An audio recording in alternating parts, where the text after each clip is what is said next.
दोस्तों, मेरा नाम है कुमकुम बिनवाल। इतने साल हो गए दिल्ली में, लेकिन बीजेपी से आखिर कोई एक बड़ा नेता क्यों नहीं उभर पाया।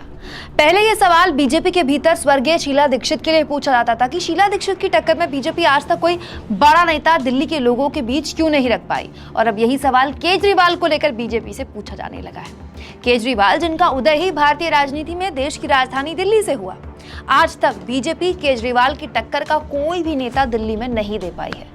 वैसे इसकी कई वजह है, लेकिन कई वजहों में से एक खुद बीजेपी है, बीजेपी के अंदर की लड़ाई। दोस्तों, दिल्ली में बीजेपी के अंदर इतनी घमासान रहती है, इतनी भीतरगात रहती है, और ये भीतरगात उसका किसी भी विरोधी से लड़ने में पैर कमजोर करती है। इसको एक बार फिर सच कर दिखाया इस खबर ने। दिल्ली में बीजेपी के एक विधायक ने अपनी ही पार्टी के सांसद गौतम गंभीर के खिलाफ मोर्चा खोल दिया है। बीजेपी के ये विधायक तो अपनी ही पार्टी के सांसद गौतम गंभीर के खिलाफ बाकायदा सीबीआई जांच की मांग करने लगे।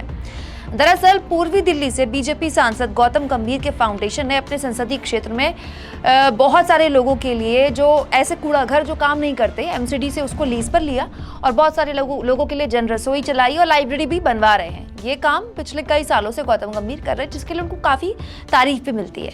बस इसी बात पर गांधीनगर से बीजेपी विधायक अनिल कुमार वाजपेयी को दिक्कत है, जिसके बाद विधायक जी ने बकायदा एलजी को इस बाबत खत लिख दिया है कि भाई गौतम गंभीर जो हैं वो दिल्ली के कई कूड़ा घरों को एमसीडी, जहां खुद बीजेपी की सरकार है, उससे लीज पर लेते हैं और एमसीडी भी उनको लीज पर दे देती है। अवैध तरीके से पूरा का पूरा आवंटन हो रहा है। बीजेपी विधायक का आरोप है कि कूड़ा घरों को रसोई, लाइब्रेरी या दूसरी चीजों में बदला गया है, जिसका मालिकाना हक भी एक व्यक्ति को दे दिया, यानी कि गौतम गंभीर को दे दिया गया है। बीजेपी विधायक अनिल कुमार वाजपेयी का कहना है कि इससे सफाई कर्मचारियों को कूड़ा इकट्ठा करने में दिक्कत होती है, इसीलिए मामले की सीबीआई जांच हो। बताइए, एमसीडी बीजेपी की, विधायक बीजेपी के, सांसद भी बीजेपी के, और सब एक दूसरे पर ही आरोप मढ़े जा रहे हैं।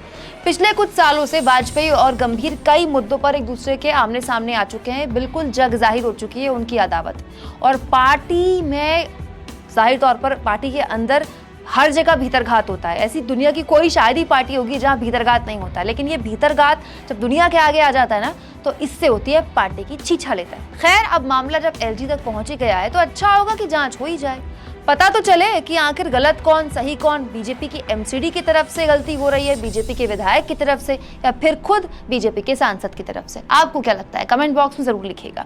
और दोस्तों, चैनल को ज्वाइन भी कीजिए, सब्सक्राइब भी कीजिए, और जितना हो सके हमारे फ्री जर्नलिज्म को सपोर्ट करने के लिए थैंक्स के ऑप्शन पर क्लिक कीजिए।